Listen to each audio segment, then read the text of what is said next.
آپ حضرات یہ جانتے ہیں اس وقت پاکستان میں سیلاب نے بڑی ہی تباہی مچا رکھی ہے۔ بستیوں کی بستیاں، قصبوں کے قصبے، دیہاتوں کے دیہات صفحہ ہستی سے مٹ گئے ہیں، اور اس سیلاب کی زد میں آ کر کروڑوں لوگ متاثر ہوئے ہیں اور ہزاروں لوگ جان کی بازی ہار چکے ہیں۔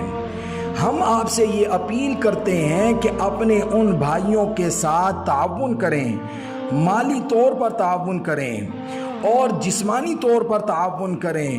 ان کے لیے کپڑوں کا انتظام کریں، ان کے لیے خیموں کا انتظام کریں، ان کے لیے کھانے کا انتظام کریں، ان کے لیے دوائی کا انتظام کریں۔ وہ ہمارے بھائی ہیں اور یہ ملک ہمارا ملک ہے۔ انسان اگر کسی انسان کے ساتھ خیر خواہی کرتا ہے تو اللہ اس کو بڑے انعامات سے نوازتا ہے، اور اللہ اس خیر خواہی کے بدلے کتنا عطا کرے گا یہ میں اور آپ تصور بھی نہیں کر سکتے۔ ایک چونٹی نے دوسری چونٹیوں کے ساتھ خیر خواہی کی تو اللہ نے اس چونٹی کے نام پر قرآن میں سورت بھی اتار دی اور اس کا ذکر قرآن میں بھی ہمیشہ کے لیے زندہ رکھا۔ قرآن میں ایک سورت ہے جس کا نام سورۃ النمل ہے، اور نمل عربی میں چونٹی کو کہتے ہیں۔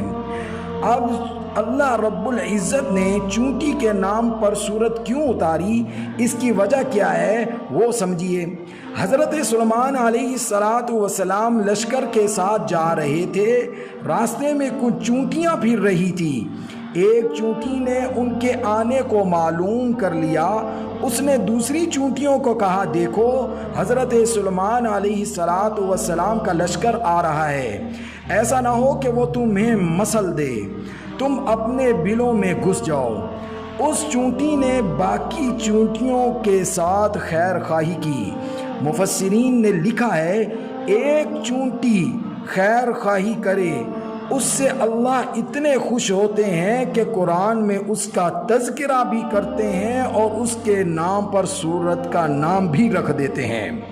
اب اگر ایک بندہ اللہ کے بندے کے ساتھ خیر خواہی کرے گا تو اللہ کو وہ کتنا پسند ہوگا اور اللہ اسے کتنے انعامات سے نوازے گا، اس کا میں اور آپ تصور بھی نہیں کر سکتے۔ اسی لیے حدیث میں آتا ہے خیر الناس من ینفع الناس، تم میں سب سے بہتر انسان وہ ہے جو لوگوں کو فائدہ پہنچائے۔ لہٰذا ہم آپ سے اپیل کرتے ہیں کہ آپ اپنے بھائیوں کے ساتھ تعاون کریں جو سیلاب کی زد سے متاثر ہوئے ہیں، ان کے ساتھ مالی معاونت کریں، ان کو کھانے کا ان کے لیے انتظام کریں، ان کے لیے پینے کا انتظام کریں، ان کے لیے خیموں کا انتظام کریں، ان کے لیے دوائیوں کا انتظام کریں، ان کے لیے پیسوں کا انتظام کریں۔ یہ ہم آپ سے اپیل کرتے ہیں۔ حدیث میں آتا ہے کوئی شخص دنیا میں کسی بندے سے مصیبت، غم کو، تکلیف کو دور کرے گا تو اللہ تعالیٰ قیامت کے دن اس سے مصیبت، غم اور تکلیف کو دور کر دے گا۔ اور اسی طرح ایک اور حدیث میں آتا ہے جو بندہ کسی مومن بندے کو دنیا میں بھوک کی حالت میں کھانا کھلاتا ہے، اللہ اس کے بدلے جنت میں اس کو پھل کھلائے گا، جنت کے پھل اس کو کھلائے گا۔ اور اسی طرح ایک اور حدیث میں آتا ہے جو بندہ کسی ننگے جسم کو کپڑے پہنائے گا دنیا میں، اللہ اس کو جنت کے کپڑے عطا فرمائے گا۔ تو میرے بھائیوں، اس وقت ہمارے بہنوں کو، ہمارے بھائیوں کو، ہمارے بچوں کو مالی معاونت کی ضرورت ہے، کپڑوں کی ضرورت ہے، خیموں کی ضرورت ہے اور دوائیوں کی ضرورت ہے۔ اس وقت جن علاقوں میں سیلاب آئی ہے وہاں مختلف وبائیں پھوٹ پڑی ہیں، وہاں لوگ بیمار ہیں، تو ہم آپ سے یہ چاہتے ہیں کہ آپ اپنے بھائیوں کو اس مشکل گھڑی میں یاد رکھیں۔ یہ ملک ہمارا ہے، اسی کے لیے ہمارے بزرگوں نے بڑی قربانیاں دی ہیں اور یہ ملک حاصل کیا، تو اس ملک کا خیال رکھنا اور اس کے لوگوں کا خیال رکھنا بھی ہماری ذمہ داری ہے۔